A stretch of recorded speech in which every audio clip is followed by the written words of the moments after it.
Indo-Pak యుద్ధం తర్వాత భారతదేశంలో మన ఆర్మీ మొత్తం కూడా ద్రోహులని బట్టబయలు చేసే ద్రోహులని ఏరి పారేసే ప్రక్రియ కొనసాగిస్తోంది. ఇప్పటికే సుమారుగా 15 నుంచి 20 మంది ద్రోహులని బట్టబయలు చేసింది. వారిని విచారిస్తోంది మన ఆర్మీ. మన నిఘా వర్గాల వారిపైన ప్రత్యేకమైనటువంటి నిఘా పెట్టారు. తాజాగా మరొక ద్రోహి, పాకిస్తాన్కి సపోర్ట్ చేసిన మరొక గూఢాచారి అరెస్ట్ చేశారు మన భారత ఆర్మీ. సో ప్రస్తుతానికి గుజరాత్లో వాడిని పట్టుకున్నట్టు తెలుస్తోంది. పాకిస్తాన్కి గూఢాచారిగా ఉన్నాడు. కచ్ ప్రాంతంలో సహదేవ్ సింగ్ అనేటువంటి గోహిల్ ను అరెస్ట్ చేశారు పోలీసులు. ఇక్కడ కనిపిస్తున్న చూడండి వీడే సహదేవ్ సింగ్ చూడండి, చూడడానికి ఆ కళ్ళద్దాలు పెట్టుకొని అమాయపు మొహంతో ఆ పిచ్చి కుక్క కనబడుతుంది కదా. ఈ కుక్క మామూలు కుక్క కాదు, ఇది వెర్రి కుక్క. మన దేశంలోనే ఉంటూ మన దగ్గర తిండి తిని ఇక్కడే బతుకు కోసం వచ్చినటువంటి ఈ కుక్క ఏకంగా మన సమాచారం లీడ్ చేస్తోంది. ఇక్కడ చూడండి, ఇక్కడ గమనిస్తూ ఉంటే వీడు ఏ కొసానైనా మీకు ఆ రకం కనబడుతున్నాడా? వీడు ఒక పిచ్చి కుక్క అనే రకంగా ఏ కొసానైనా ఆ కళ్ళద్దాలు, వాడి జుట్టు, వాడి బాలకం, వాడి మొహం గోడకు పిడకేసి కొడతారు చూసి అట్లా ఉందని మొహం అంతా కూడా. ఆ వాడు ఒక ద్రోహిగా మారిపోయి పాకిస్తాన్కి గూఢాచారంతో అన్ని రకాల సమాచారం లీక్ చేస్తున్నాడు.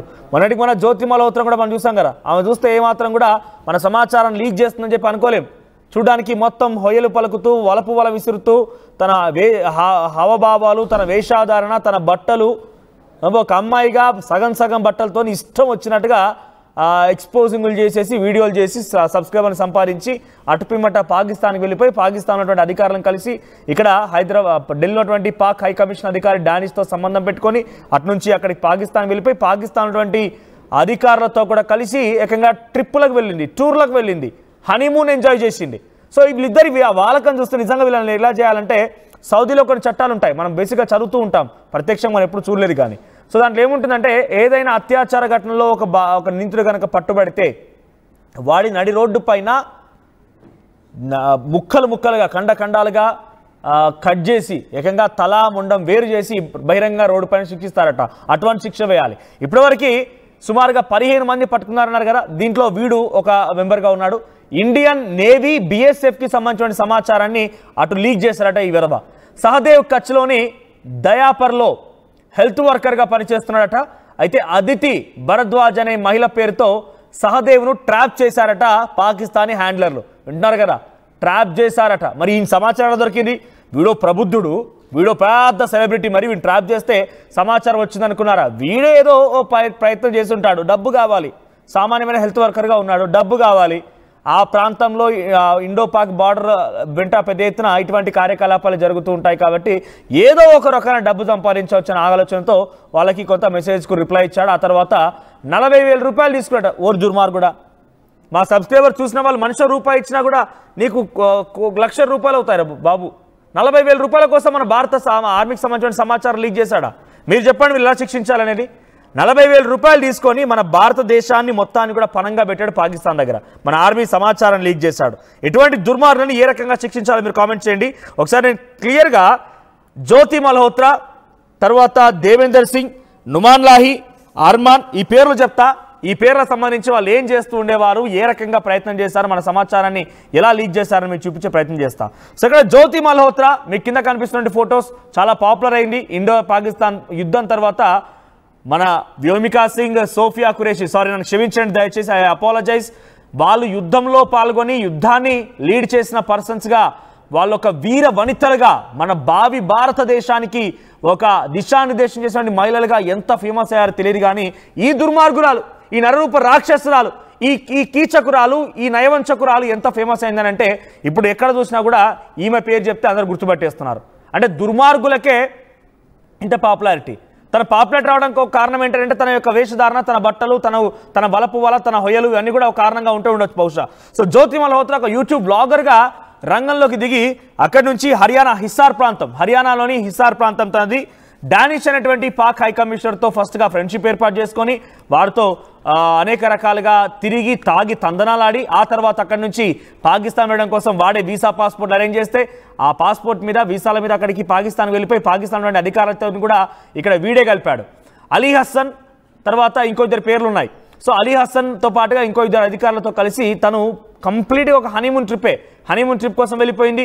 లక్షలలో కొన్ని రూపాయలు అక్కడి నుంచి వచ్చినప్పుడల్లా మీరు గమనించండి, 10-15 అత్తగారిల్లా అమ్మగారిల్లా పోయి 10-15 రోజులు అక్కడ ఉండడానికి. పాకిస్తాన్ వెళ్ళిపోయి 10-15 రోజులు అక్కడే ఉండిపోయి అన్ని రకాలుగా ఎంజాయ్ చేసింది.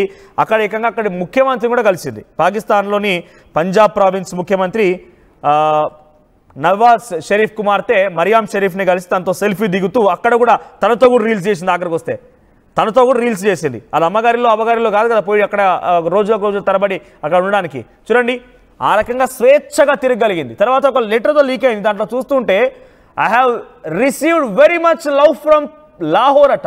లాహోర్ దగ్గర నుంచి చాలా ప్రేమ లభించింది. ఎందుకు లభించదు? లక్షల డబ్బులు తీసుకుపోయి బాల్లో ట్రిప్లు ఎంజాయ్ చేయించి నీతో పాటు తాగి తందనలాడితే నీకు లవ్ లభించాక ఇంకేం లభిస్తుంది? నీకు కావాల్సిన ఆ లవ్వే కదా. ఆ లవ్ కోసం పోయావు, లవ్ అందింది. తర్వాత లెటర్లో ఏదో రాసుకున్నావు, I have received very much pleasure love from Lahore అని చెప్పి రాసుకొచ్చింది.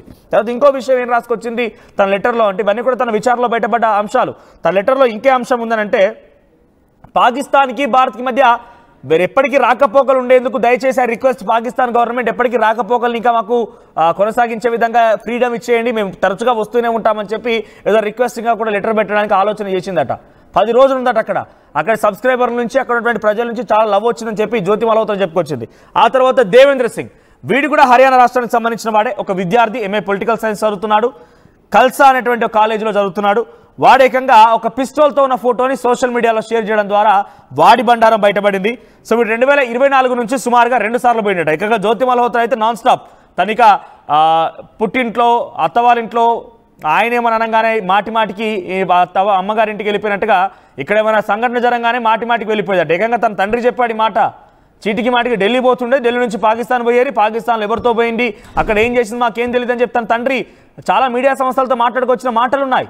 సో అటువంటి రకంగా జ్యోతి మల్హోత్రా చేస్తే ఏకంగా వీడు కూడా దేవేంద్ర సింగ్ అనేవాడు కూడా సుమారుగా 3-4 సార్లు వీడు కూడా పాకిస్తాన్కి పోయిండట. సో వీడు ఏకంగా పిస్తోల్తో ఉన్నటువంటి ఒక ఫోటోని సోషల్ మీడియాలో పోస్ట్ చేసిన తర్వాత వీడి బండారం బట్టబయలైంది. వీడు కొన్ని లక్షల రూపాయలు వారి నుంచి తీసుకొని మన సమాచారం లీక్ చేసే ప్రయత్నం చేశాడు. సో ఇక్కడ మీకు ఒక విషయం చెప్పాలి, జ్యోతి మల్హోత్రా కానీ దేవేంద్ర సింగ్ కానీ ఇక్కడ కనిపించండి సహదేవ్ సింగ్ కానివ్వండి, వీళ్ళందరికీ ఇన్ఫర్మేషన్ ఎలా వస్తుంది, ఎలా వీళ్ళు ఇన్ఫర్మేషన్ రాబట్టగలుగుతున్నారు? ఇప్పుడు నీకు తెలుసు, నాకు తెలుసు ఇన్ఫర్మేషన్. మన దగ్గర బ్రహ్మోస్ ఉన్న విషయం తెలుసు, S-400 ఉన్న విషయం తెలుసు, ఆకాశ్ తీర్ ఉన్న విషయం తెలుసు, త్వరలో కాళీ అనేటువంటి తయారు కాబోతున్న విషయం తెలుసు, మన దగ్గర అగ్ని, పృథ్వీ ఇటువంటి చాలా మిసైల్స్ ఉన్న విషయం నీకు తెలుసు, నాకు తెలుసు. ఎప్పటికప్పుడు జర్నలిస్ట్గా మీకు అందించే ప్రయత్నం మేము చేస్తున్నాం. మరి మాకు తెలిసిన ఇన్ఫర్మేషనే వాడికి తెలుసుంటే కనుక ఎట్టి పరిస్థితుల్లో ఒక గోప్యమైన సమాచారం లీక్ చేసే అంశం కాదు.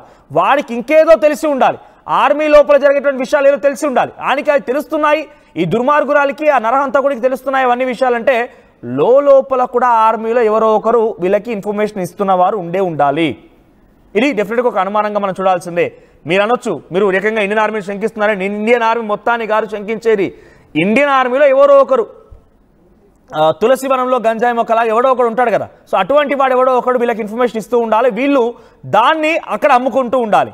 సో ఆ రకమైన ఇన్ఫర్మేషన్ ఇవ్వడం కోసం వీళ్ళకి ఎంతో కొంత వీళ్ళకు డబ్బులు ముచ్చ చెప్పే అవకాశం కూడా ఉండాలి. సో చాలా క్లియర్గా వినండి, జ్యోతి మల్హోత్రా కానివ్వండి ఇంకెవరైనా గుడాచారు ఉన్నారంటే వాళ్ళకు బేసిక్ ఇన్ఫర్మేషనే పాకిస్తాన్ కనుక పాస్ చేస్తే ఎటువంటి విధంగా పాకిస్తాన్ ఏం చేయలేదు. ఎందుకంటే బేసిక్ ఇన్ఫర్మేషన్ ప్రజలందరికీ తెలిసిన ఇన్ఫర్మేషన్ పాస్ చేస్తే పెద్ద గొరిగేది ఏం లేదు. వాళ్ళు అక్కడ ఉండి కూడా గూగుల్ ఓపెన్ చేసి ఆర్టీవీలో ఏం జరుగుతోంది, ఆర్టీవీలో ఏం చెప్తున్నారనో లేకపోతే వేరే ఛానల్స్లో ఏం జరుగుతోంది, వాళ్ళ వెపన్స్ ఏంటి, ఇండియన్ ఆర్మీ దగ్గర ఉన్నటువంటి మిసైల్స్ ఏంటని తెలుసుకోవడానికి చాలా ఈజీ విషయం.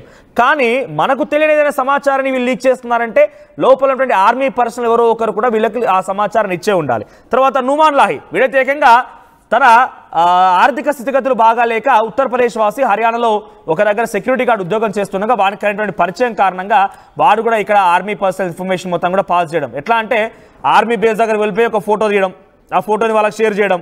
వీళ్ళని డబ్బులు ఎలా వచ్చేబెట్టాలంటే కనీసం వీనికి అకౌంట్ కూడా లేదట. వీనికి అకౌంట్ లేని టెక్నాలజీ యూజ్ చేసే అవకాశం కూడా లేదు. వీడికి సంబంధించిన బంధువుల అకౌంట్లో పాకిస్తాన్ వాళ్ళు డబ్బులు వేసేవారట. వాళ్ళ డేటా మొత్తం తీస్తే కొన్ని కోట్ల రూపాయల ట్రాన్సాక్షన్ జరిగిందట నుమాన్ లాహీకి, అటు పాకిస్తాన్కి సంబంధించినటువంటి ISIకి. ఇక అర్మాన్ వీడు కూడా ఒక విద్యార్థి, ISIతో టచ్లోకి వెళ్ళాడు, ఎప్పటికప్పుడు సమాచారం అందించడం.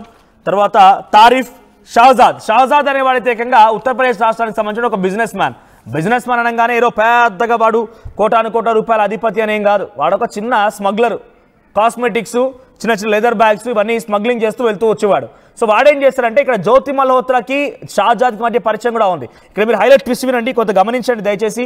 సో షాజాద్, జ్యోతి మల్హోత్రా ఇద్దరు కలిసి క్లోజ్ మైండెడ్ అనేటువంటి ఒక సోషల్ మీడియా ప్లాట్ఫామ్ని ఏర్పాటు చేసి రాడికల్గా ఎవరైతే పాకిస్తాన్కి సహకరించాలి అనుకుంటున్నారో లేదా బిజినెస్ యాక్టివిటీ పరంగా పాకిస్తాన్కి ఇండియాకి వెళ్ళి బిజినెస్ చేయాలనుకుంటున్నారు అందరికీ కూడా ఒక గ్రూప్గా తయారు చేసి వాళ్ళని కూడా ఈ యొక్క ట్రాప్లోకి దించారు, వాళ్ళని కూడా ఈ యొక్క రంగంలోకి తీసుకొచ్చారట.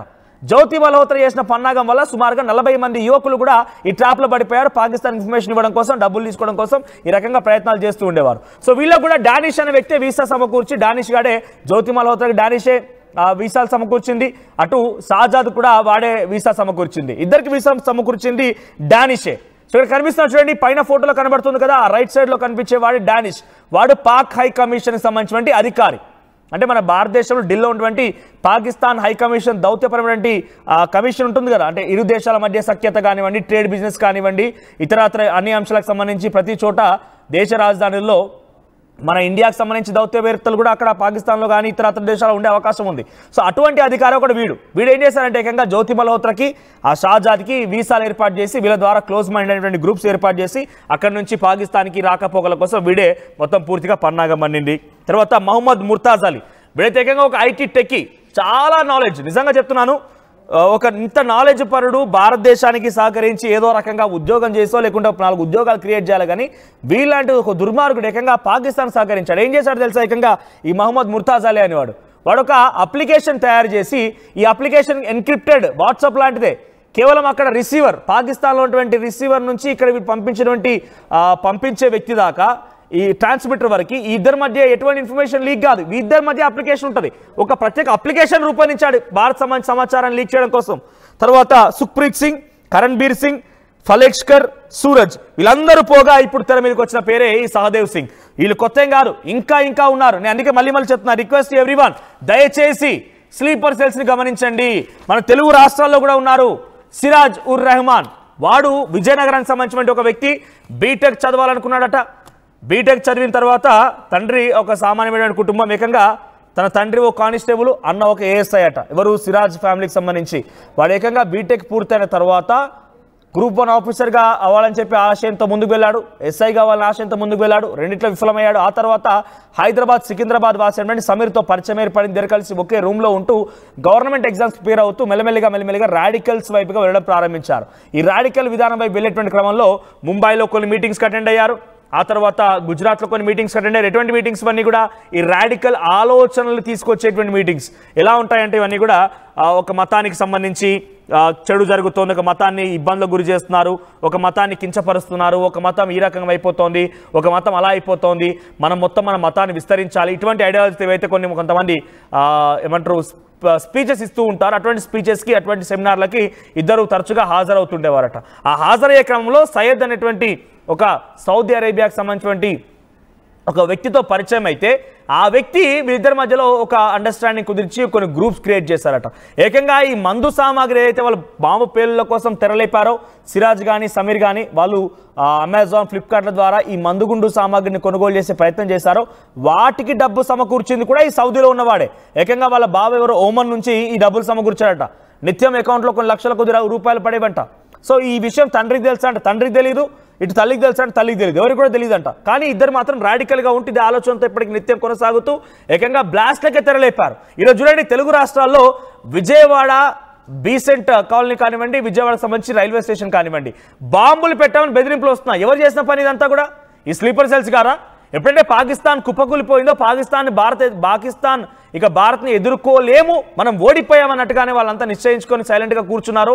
ఆ సిచ్యువేషన్లో స్లీపర్ సెల్స్ యాక్టివ్ అయిపోయి ఇవన్నీ పన్నాగాలకు పన్నుతున్నాయి. సో దయచేసి వాళ్ళందరూ రిక్వెస్ట్ చేస్తుంది ఒకటే, ఈ స్లీపర్ సెల్స్ని గమనించండి.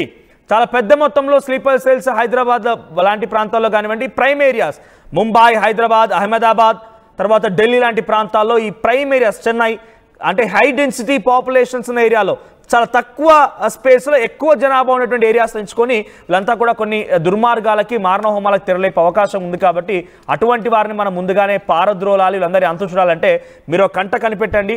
డెఫినెట్గా వాళ్ళందరినీ అంతు చూసే బాధ్యత మీ పైన, నా పైన, మన అందరిపైన ఉంది. నాకెవరైనా ఇటువంటి అనుమానితులు కనుక ఉంటే డెఫినెట్గా నేను వాళ్ళకి సంబంధించి ఇన్ఫర్మేషన్ పోలీసులకు పాస్ చేస్తాను. సో మీకు ఒక అవకాశం, డెఫినెట్గా ఎప్పటికప్పుడు వారికి సంబంధించిన అంశాలని ఆర్టీవీ మీకు చట్టపరకంగా అథెంటిక్ ఇన్ఫర్మేషన్నే అన్నీ చేరవేసే ప్రయత్నం చేస్తోంది. సో మిమ్మల్ని ఒకటి కోరుతున్నాను, మీకు ఆర్టీవీ ప్రతినిధులు తెలుగు రాష్ట్రాల్లో అడుగడుగున విస్తరించి ఉన్నారు. మీరు ఎక్కడికి వెళ్ళినా కూడా ఆర్టీవీ అనగానే మా ప్రతినిధి అక్కడ అందుబాటులో ఉంటారు. సో మీకు ఏదైనా సమాచారం చెప్పాలని ఉన్నా, అంటే ఇక్కడ ఇది అనుమానంగా ఉంది, ఒక వ్యక్తి రకంగా ప్రయత్నం చేస్తున్న అనుమానంగా ఉంది, ఒక వ్యక్తి గురించి ఈ రకంగా చెప్పాలనుకుంటున్నామంటే మీరు డైరెక్ట్గా పోలీస్ స్టేషన్లో కంప్లైంట్ ఇవ్వచ్చు. లేదు అనుకుంటే కనుక మీరు మాకు ఇచ్చిన పర్వాలేదు సమాచారం, మేము స్టింగ్ ఆపరేషన్ చేస్తాం, పోలీసులతో ఈ సమాచారాన్ని షేర్ చేస్తాం, పోలీసులు వారిని అదుపులోకి తీసుకొని విచారించేంత వరకు కూడా మేము దగ్గరుండి ప్రయత్నం చేసి మేము మీకోసం పనిచేస్తూ ఉంటాం. సో డెఫినెట్గా అటువంటి ప్రయత్నం చేయాల్సిన అవసరం ఉంది. ఇటువంటి స్లీపర్ సెల్స్ని పారద్రోలాల్సిన అవసరం కూడా ఉంది. సో స్లీపర్ సెల్స్ని గమనించండి. డెఫినెట్గా అటువంటి వారి నుండి మనం రక్షించుకోవడం కూడా చాలా ముఖ్యం. ఎందుకంటే మానవ బాంబులుగా కూడా మారిపోయి మనలో మానవ హోమం సృష్టించే అవకాశం కూడా ఉంది. సో ఇప్పుడున్నటువంటి ఈ వ్యక్తుల్ని ఎలా శిక్షించాలనేది మీరు కామెంట్ చేయండి.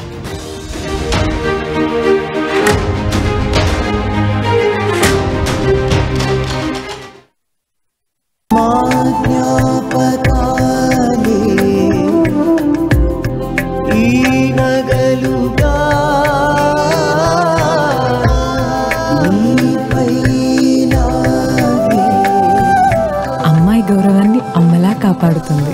Gokulam signature jewels.